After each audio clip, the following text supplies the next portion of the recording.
السلام علیکم۔ وعلیکم السلام۔ یہیں ٹھہرے، میں ابھی حاضر ہوتا ہوں۔ بھائی میں بہت تھک گیا ہوں۔ صبر کرو، ہر سوال کا جواب ہے یہاں، کیونکہ میں بھی اسی گھر کا ایک شاگرد ہوں۔ شاگرد ہیں آپ؟ بالکل درست سنا تم نے۔ السلام علیکم اللہ کے بندو، خوش آمدید۔ اللہ کے بندو، السلام علیکم فرزند رسول، درود ہو آپ پر اور آپ کے پاک آباء و اجداد پر۔ آنے میں کوئی تکلیف تو نہیں ہوئی؟ میرے مولا آپ کی زیارت کے انتظار میں نہ ہی وقت کا پتہ چلا اور نہ ہی سفر کی مشکلات کا احساس ہوا۔ اللہ کی قسم میرے مولا، میری حالت جناب عیسیٰ کے آسمان پر جانے کے بعد بالکل ایسی ہو گئی تھی جیسے ان کی حواریوں کی تھی۔ انسان کو اس وقت اس کی قدر ہوتی ہے جب وہ اس کو کھو دیتا ہے۔ شکر ہے آپ کی زیارت نصیب ہوئی۔ تم سے مل کر مجھے بھی خوشی ہوئی۔ اللہ رحم کرے حسن ابن سعید آوازی پر، جس نے تمہیں دین حق اور ہماری ولایت سے آشنا فرمایا۔ میرے مولا حسن ابن سعید جیسا ہی مہمان لایا ہوں میں۔ خدا تمہیں جزائے خیر دے۔ تم میرے جد جعفر ابن محمد کی دعاؤں میں ہو۔ انہوں نے فرمایا تھا، اللہ رحم کرے اس پر جو بھٹکے ہوئے کو ہماری ولایت کی طرف رہنمائی کرے۔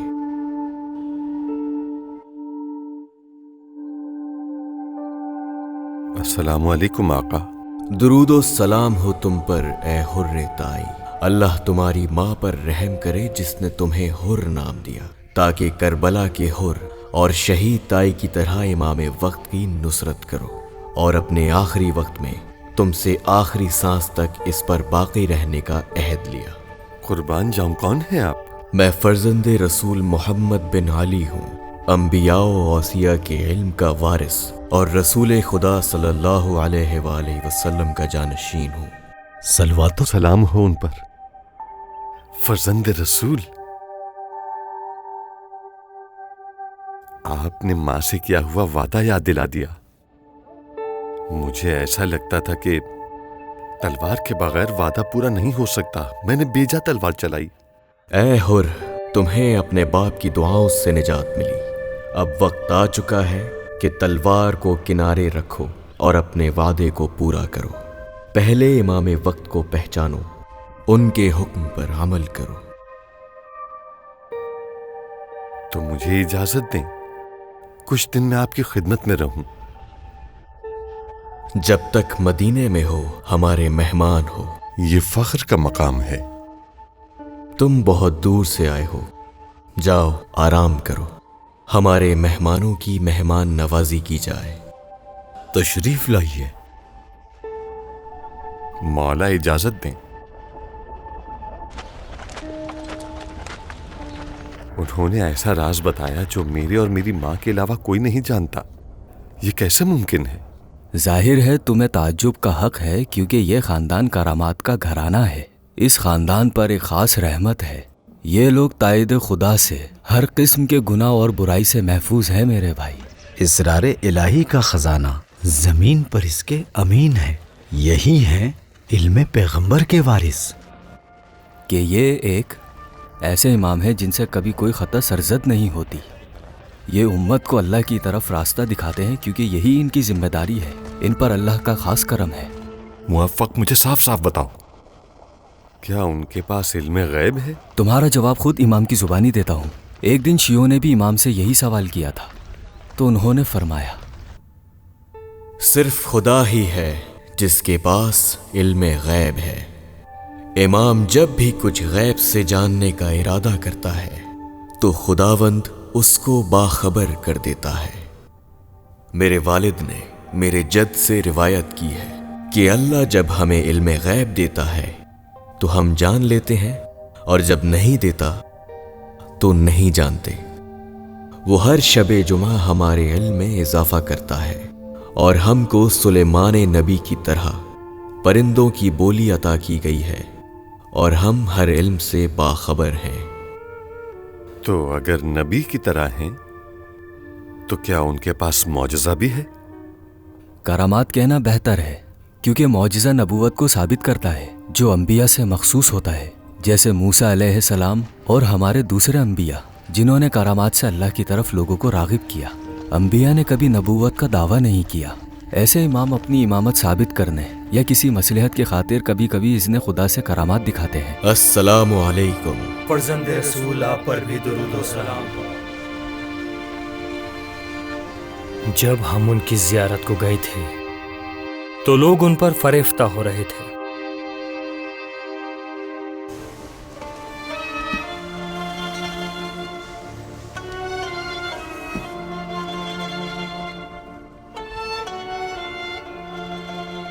اے جد بزرگوار، خدا کی قسم میں گواہی دیتا ہوں کہ آپ نے اپنی ذمہ داری کو انجام دیا، اپنے بعد خدا کی طرف اپنے جانشینوں کو پہچانوایا اور خدا کے دین کو کمال تک پہنچایا۔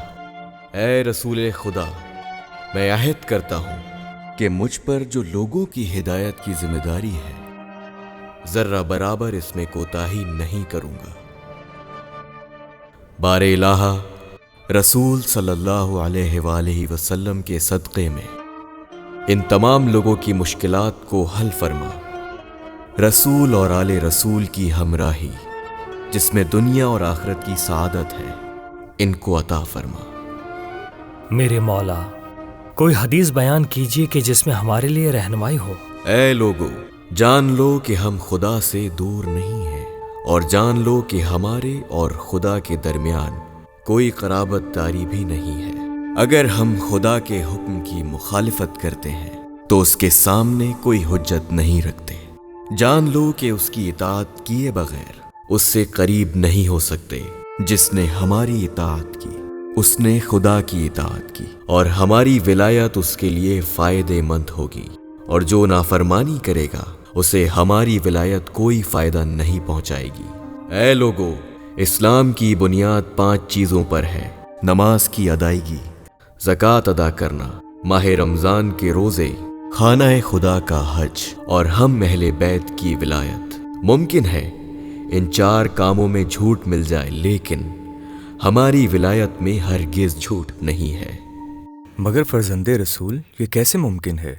جس کے پاس مال نہ ہو اس پر زکوٰۃ واجب نہیں، جس کے پاس دولت نہیں تو اس پر حج واجب نہ ہوگا، جو بیمار ہے اس پر کھڑے ہو کر نماز پڑھنے کا حکم نہیں ہے، جو مریض ہے وہ روزہ بھی نہیں رکھے گا، لیکن ہماری ولایت واجب ہے۔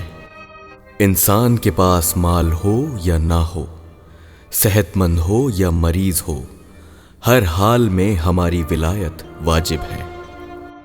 اے فرزند رسول، کیا قرآن پاک میں اس کی کوئی دلیل ہے؟ ہاں، قرآن میں آیا ہے کہ اے پیغمبر کہہ دو، اگر اللہ سے محبت کرتے ہو تو میری پیروی کرو، تاکہ اللہ بھی تم سے محبت کرے اور تمہارے گناہوں کو بخش دے۔ خداوند بخشنے والا اور مہربان ہے، تم پر اللہ کی رحمت ہو۔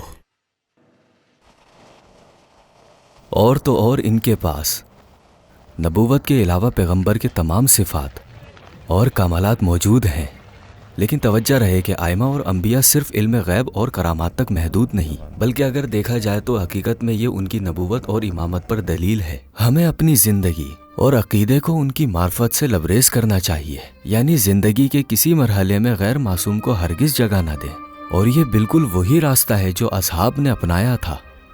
صحیح اور غلط سمجھنے کے لیے یہ سب سیکھنے کی ضرورت نہیں ہے۔ شاید صحیح کہہ رہے ہو حر، رسول اللہ کے زمانے میں بھی لوگ سوال کرتے اور چلے جاتے، یہی ان کے لیے کافی تھا۔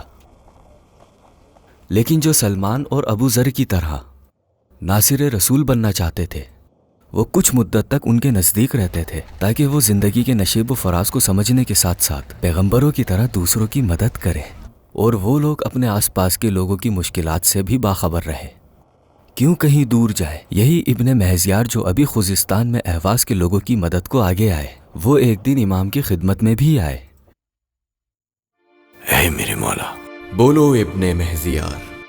میرا یہاں آنے کا مقصد آپ کو تحائف دینا ہے۔ میں خوزستان کے رہنے والوں کا سلام شرعی رقوم اور تحائف لایا ہوں، مجھے اپنی رہنمائی کا شرف بخشیں۔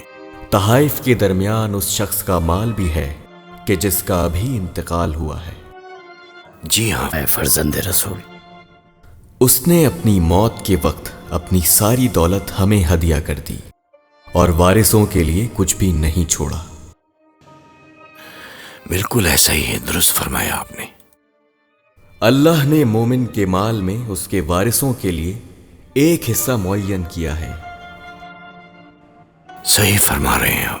اس کا یہ کام صحیح نہیں ہے، سارا مال اس کا نہیں تھا کہ ہدیہ کر دے، لہٰذا ہم نے اس میں سے 1/3 لیا ہے اور باقی واپس کر رہا ہوں تاکہ تم اس کے وارثوں تک پہنچا دو اور شریعت کے مطابق ان کے درمیان تقسیم کر دو۔ ایک حاجت ہے۔ کہو ابن مہزیار۔ میرے مولا آپ کی زیارت مسجد الحرام اور مسجد النبی میں عبادت کی خواہش میں تھوڑا وقت رکنا چاہتا ہوں، مجھے اجازت دیجیے میرے مولا۔ وہاں لوگوں کو تمہاری ضرورت ہے اور ہماری نگاہ میں بھی تمہارا وہاں ہونا ضروری ہے۔ ہماری دعائیں تمہارے ساتھ ہیں، وہیں رہ کر ہماری تعلیمات عام کرو اور شیعوں کے مسائل کی دیکھ ریکھ کرو۔ اے حر، خوبیوں میں ہمارے مولا جیسے بننے کی کوشش کرو تاکہ تم خود بھی ہدایت پاؤ اور دوسروں کی بھی مدد کر سکو۔ تمہیں معلوم بھی ہے ابن مہزیار نے تمہارے لیے کیا کیا کیا ہے، تم بھی لوگوں کی مدد کر سکتے ہو۔ امام اور ان کے دوستوں کی راہ کو سمجھنے کے لیے مامون اور اس کے ساتھیوں پر ایک خاص نگاہ رکھنے کی ضرورت ہے۔ یہ بات ظاہر ہے کہ روشنی ہمیشہ اندھیرے میں بہتر نظر آتی ہے۔ شاہ قاضی القضا کا واقعہ سنا ہے؟ پڑھو، سن رہا ہوں۔ جو حکم میرے آقا۔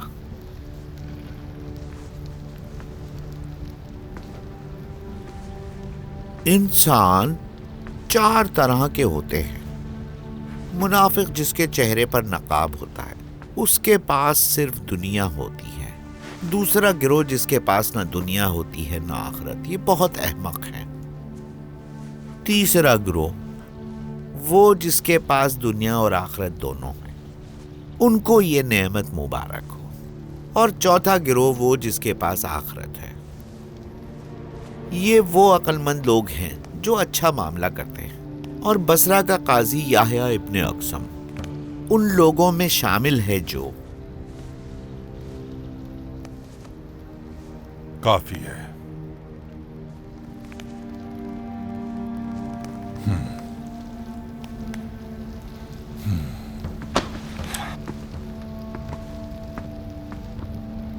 امیر لشکر، کیا تمہیں نہیں پتا خلیفہ نے مجھے بصرہ سے یہاں کیوں بلایا ہے؟ نہیں، مجھے نہیں پتا، بس اتنا جانتا ہوں کہ آپ کے بارے میں کچھ خبریں بصرہ سے یہاں تک پہنچی ہیں۔ یعنی کہ بصرہ والوں نے مجھے رسوا کیا ہے، انہوں نے اپنی ہی زندگی کو تباہ کیا ہے۔ آپ اندر جائیے، سب معلوم ہو جائے گا، سب کچھ۔ وزیر، تم نے یحییٰ بن اقسم پر لگی ان تہمتوں کی تحقیق کی تھی؟ کافی حد تک پتہ کیا ہے، شاید درست ہو، شاید یہ یقیناً یہ تہمت صحیح ہے؟ بالکل صحیح ہے۔ ان لوگوں نے کہا ہے کہ اے کاش اقسم نہ ہوتا تو یحییٰ بھی نہ ہوتا، کاش عراق میں ابن اقسم کے قدم نہ پڑتے، کاش اقسم کا قلم دوات میں نہ ڈوبتا۔ وہی ہے جناب جس نے اچھائی اور برائی کی جگہ کو بدل دیا، اور نوجوان اس کی گندی نیت سے فرار کیے ہوئے ہیں کیونکہ اس کی جگہ ظاہر ہے۔ افسوس، یہ کیا سن رہا ہوں؟ سرکار وہ دروازے پر ہے، اس کے لیے سزا معین کیجیے اور اس برے کردار کا خاتمہ کیجیے۔ وزیر، یہ تم خلیفہ سے آخری بار اس طرح کی بات کر رہے ہو۔